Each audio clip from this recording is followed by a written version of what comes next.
Good day, Professor. I'm Ayala Jansel. I will discuss the understanding of labor-related issue in the Philippines by analyzing a significant labor incidents and highlighting a labor leader who lost their life to do a labor-related crime. The Mindiola Massacre refers to a tragic event that on January 22, 1987, when a peaceful protest by farmers and labor groups advocating for agrarian reforms was violently disappeared by police, resulting in the deaths of 13 demonstrations and injuring many others. This incident is a pivotal moment in the Philippines' labor and agrarian history and highlight the persistent issues surrounding land reform, social injustice, and government repression. Causes.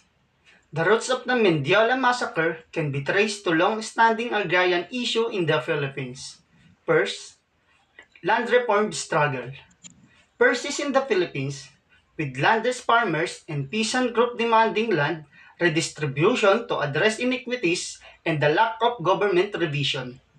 And next, socio-economic inequality.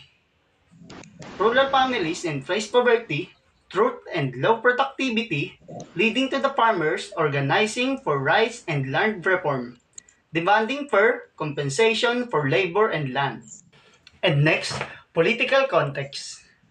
The 1986 EDSA People Power Revolution in the Philippines sparked democratic governance and reform.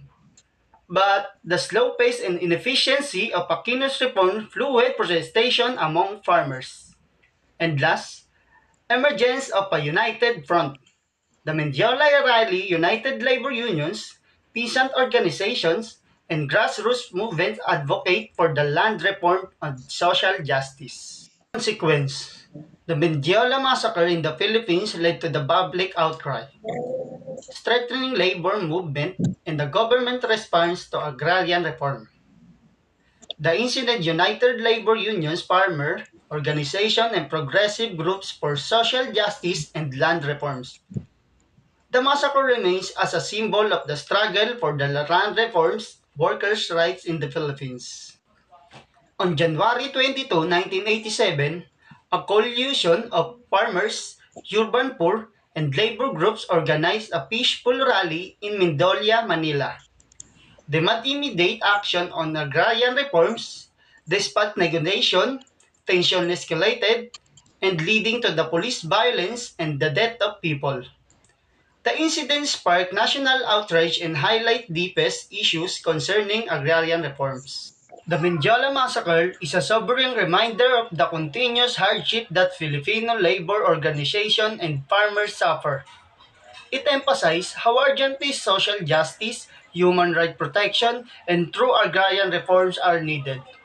In addition to being an important turning point in the Philippine history, the incident made labor unions and advocacy organizations more determined to combat structural injustice.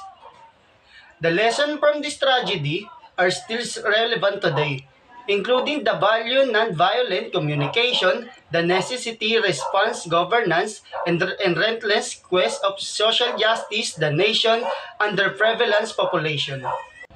The murder of Virgil Duyungan and Aurelio Simon were tragic events that highlight the struggle of the Filipino laborers in the United States, particularly the fishing and cannery industry. Circumstance surrounding their death. In 1970, Virgil Duyungan and Aurelio Simon, active members of the Filipino Cannery Workers Union in the Pacific Northwest, were murdered in relation for this labor activism. The killings were orchestrated by individuals connected to cannery business, highlighting the perilous climate for union organizers. Contribution to the labor movement. Virgil Dungungan and Aurelio Simon were key figures in improving workers' conditions for Filipino cannery workers, addressing exploitation and discrimination. Their efforts include organizing workers, advocating better pay, safe environment, and labor rights, and mobilizing them to the joint unions. Legacy. The death of William Duyungan and Aurelio Simon has a profound impact on the Filipino labor movement. Their murders shed on the violence often accompanied labor dispute and the length of the which corporate interests would due to go suppress labor rights. The Filipino Cannery Workers Union gained visibility after the death of workers. Promoting labor rights and justice, their legacy is honored through memorials and inspiring future activities and highlighting the ongoing fight for equity and justice in the workplace, especially in marginalized communities.